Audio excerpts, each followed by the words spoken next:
when you've got a huge attitude, making friends can be tough. And being small won't help it either. Let's see how these three animals found their true best friends. When Alicia got Rudnick, he was just 11 months old and massive. Little did she know, he'd be a massive firecracker. Rudnick was definitely the most difficult horse I've ever worked with. Pull a bucket out of my hand, he'll throw it around. Excuse you. Don't eat me. I don't have anything for you. Can I help you? He'll nudge me consistently, constantly. Rudnick is a big trouble, but did you know trouble can also be tiny? Let's meet our second hero. Peabody was 16 pounds when I got him. And I don't know if he thought he was a dog, but he didn't think he was a horse. I would come in and he had gone in my purse. What are you doing in Mommy's purse?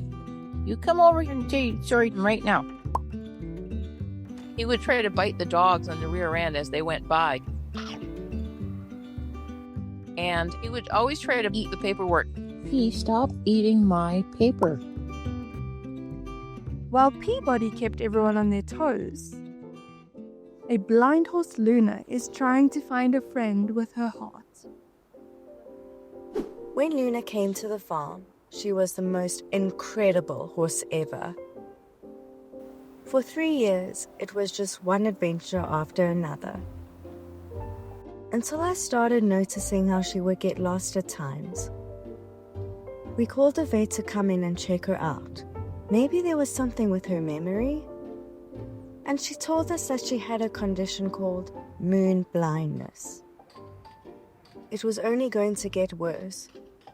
So what, or who, will help Luna? Before we find out, let's take a look at what Rudnick had to go through. I had gotten him from the rescue. He had chunks of hair falling out. He was scared of people. But even then, there was something in his eyes that showed that he wanted to be close. He didn't want anything to do with me. He was going as far away from me as he could. And that was something that was going to take us a long time to work on. And what's the key? I was very much trying to give him his space. It was like a baby step at a time.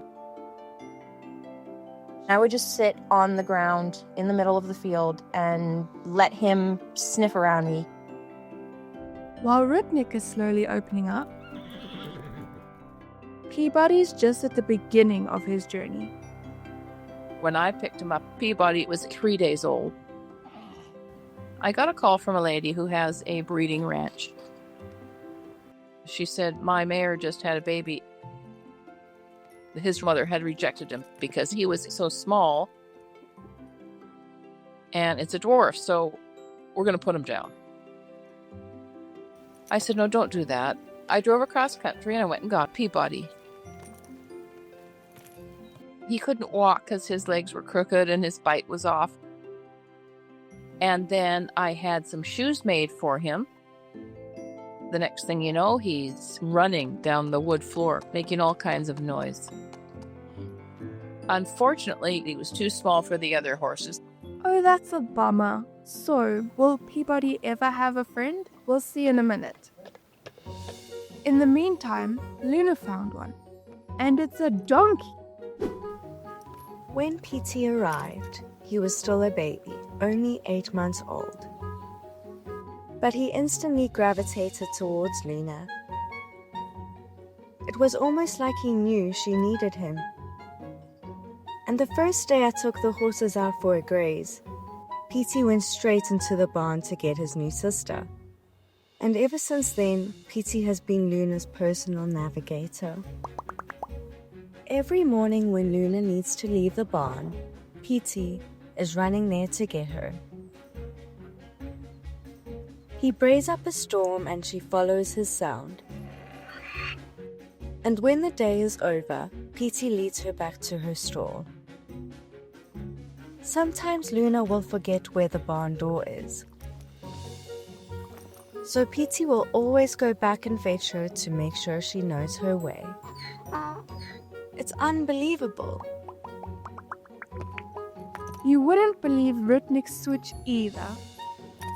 I remember that first time he let me walk up to him and he was like, okay, you can touch me now. I almost cried. It was probably one of the best moments in my life. After that first touch, that's truly when everything changed. Oh, hi. What you doing? Over the years, the relationship got deeper and his trust grew. He's doing so good. We're riding together, we play together. You miss me? He can go and run and play with his 9 other horsey friends. But he stays at the gate and he hangs out with me. Now we're going into 5 years together. Let's see if Peabody got any luck. And one day, here comes Penelope. She went up nose to nose.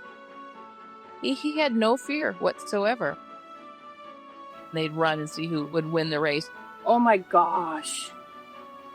And Peabody would run as fast as he could. The Frenchies, they would bang into each other. But not with Peabody, because they knew he wasn't strong. And yes, he was a dwarf, but he was going to be a stallion. My husband would come home and we would have dinner. And Peabody was right there too, looking up at you, begging for a scrap. But in such a cute way, you could never get mad at him. Bold or shy, big or small, every animal deserves a true friend by their side, because love is what brings out the best in us. What do you think about these stories? Let us know in the comments.